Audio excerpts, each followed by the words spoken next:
Welcome to our channel జ్ఞాన ప్రసూనాహ.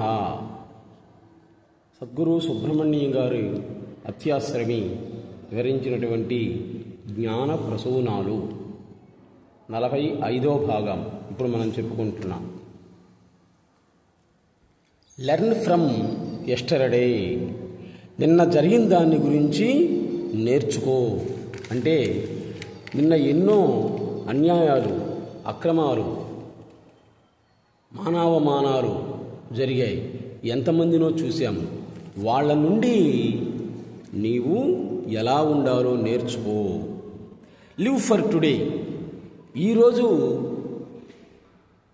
కోసం నువ్వు జీవించు. అంటే ఉదయం లేచిన దగ్గర నుంచి సాయంత్రం అయ్యేంత వరకు కూడా నీ జీవితం ఏమవుతుందో నీకే తెలియదు. ఉన్నట్టుగా ఉండి కొంతమంది మధ్యలోనే హతాశులు అవుతున్నారు. కాబట్టి ఈరోజు సాయంత్రం వరకు, అంటే నిద్ర లేచిన దగ్గర నుంచి మళ్ళీ నిద్రపోయేంత వరకు కూడా నువ్వు జీవించాలి కదా. అందుకని ఈరోజు కోసం ఆలోచించు. హోప్ ఫర్ టుమారో, రేపటి గురించి అత్యాశతో ఉండు. అంతే. నిన్న జరిగిన దాని గురించి నేర్చుకో. ఈరోజు వరకు ఎలా జీవించాలో అలవాటు చేసుకో. ఇంకా రేపటి గురించి నీవు ఆశతో ఉండు. నిరాశావాదిగా ఎప్పుడూ ఉండొద్దు అని అంటారు గురువుగారు. There is no impossible. చూడండి ఏం చెప్తున్నాడు. సాధన చేస్తే సాధ్యం కానిదంటూ ఏదీ లేదు, చెయ్యటమే కష్టం. That word is says that I am possible. ఏదైతే ఇంపాసిబుల్ అంటున్నామో అదే చెప్తున్నదన్నమాట. నేను అందరికీ కూడా పాసిబుల్గానే ఉంటాను, సాధ్యమవుతాను అంటుంది. సాధ్యం కాదు అన్నటువంటిదే సాధ్యమవుతుంది ప్రయత్నిస్తే. దైవాన్ని పొందాలి అని ప్రతి ఒక్కడు కూడా అనుకుంటాడు. ఏం చెబుతున్నాడు? దైవాన్ని పొందాలి అనేటువంటి దాన్ని వదిలేయి. అసలు ఆ విధంగా అనుకుంటున్నది ఎవరో ఒక్కసారి ఆలోచించు.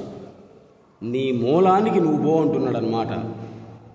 ఎవడు దేవుడో అప్పుడు తెలుస్తుంది. నీ మూలానికి నీవు పోవటం అనేటువంటిది అది చాలా కష్టం, అందరికీ కూడా సాధ్యం కాదు. ఆ విధంగా జరిగితే అసలు దేవుడెవడో నీకే తెలుస్తుంది. అసలు విషయాన్ని తెలుసుకునేంత వరకు దేవాలయాల సందర్శన, పూజలు, అభిషేకాలు, ప్రార్థనలు ఇవన్నీ కూడా చేయాల్సిందే మానవుడు, నిన్ను నీవు తెలుసుకునేంత వరకు. ఇంకా తెలుసుకున్న తర్వాత అవన్నీ అవసరం లే. రమణ మహర్షి ఉన్నాడు, అలాగే జిల్లెళ్ళమూడు అమ్మవారు, కన్యకా పరమేశ్వరి, ఇలాంటి వాళ్ళందరూ కూడా వాళ్ళను గురించి వాళ్ళు తెలుసుకున్నారన్నమాట. అందువల్ల వాళ్ళకి ఏ పూజలు ఇవన్నీ కూడా అవసరం లేదు. నీ మూలానికి నీవే వెళ్ళి కనుక్కో అంటున్నాడు. అప్పుడు దేవుడు ఎవడో తెలుస్తుంది. చదువుకున్నటువంటి చదువు 3 గంటల్లో ఎలాగైతే